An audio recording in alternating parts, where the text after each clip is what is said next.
Коомдук теле берүү корпорациясы Кыргыз радиосунун уктурула башталганынын 85 жылдык мааракесин белгилеп жатат. Бул маанилүү датага байланыштуу Ордо калаада санариптик технологиялар доорунда радионун ролу деген аталышта эл аралык медиа форум өтүүдө.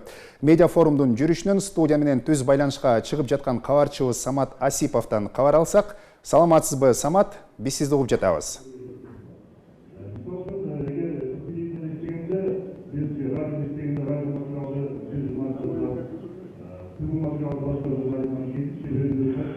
Саламатсызбы, Расул. Ооба, Кыргыз радиосунун 85 жылдыгына арнаган эл аралык медиа форум радио санариптик технологиялар доорунда деп аталды.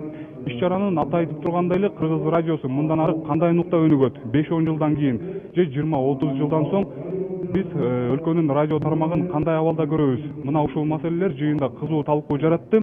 Медиа форумга жергиликтүү жана чет элден келген, анын ичинен өзүнүн ишин мыкты билген кесипкөй адистер катышып жатышат. Мына ушул сааттарга чейин өлкөнүн радио тармагын өнүктүрүүгө багытталган бир нече темалар боюнча баяндамалар жасалды. Анын негизгилерине токтолсок, Кыргыз радиосунун мамлекеттин тарыхындагы ролу, анын мамлекеттер аралык мамилени чыңдоого кошкон салымы жана заманбап радио, атаандаштык, жаңы ыкмалар жана эрежелер, ошондой эле чет элдик радиолордо иштөө тажрыйбалары тууралуу талкуулар жүрдү. Мына ушул маселелер боюнча биздин суроолорго BBC Кыргыз кызматынын башкы продюсери Гүлнара Касманбетова эжекебиз жооп берүүдө. Саламатсызбы, Гүлнара айым? Мына алып кетсек, мындан 10 жыл мурдагы Кыргыз радиосунун абалы менен азыркы радионун айырмасы кандай?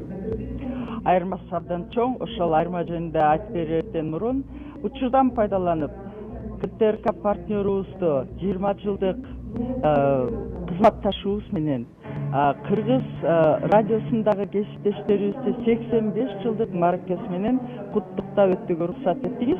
Эми айырмачылыктар тууралуу укмуштуу да өнүктү.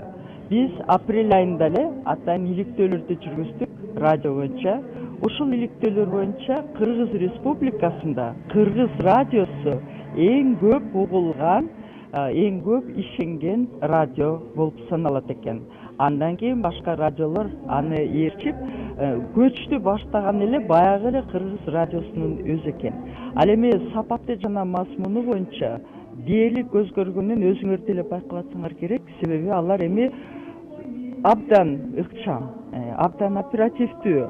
Ошол эле кезде заманбап ыкмаларды колдонушуп, заманбап баяндамаларды даярданып, мына азыр эле докладдарда айтылып атат, Кыргыз радиосу санарип берүүлөргө да өтүп атат. Демек, радионун келечеги кандай болот деп талкуулап атпайбызбы? Бир айтып атат, радио азайып атат деп. Жок, тескерисинче биз жүргүзгөн иликтөөлөргө караганда угармандар өсүп жатат. Болгондо дагы жаш муун угармандар өсүп жатат. Ал биз калып тилегибизди айтып аткан жерибиз жок. Бул аудиториянын ченеми жасаган тыянак боюнча айтып атабыз. Сиздин пикириңизге радионун келечеги абдан эле чоң деп айтсак. Сиздин пикириңизге чоң рахмат, Гүлнара эжем. Расул, Кыргыз радиосунун 85 жылдыгына арналган эл аралык медиа форумдан акыркы жаңылыктар менде мына ушундай болду. Сөз кайрадан өзүңүздө.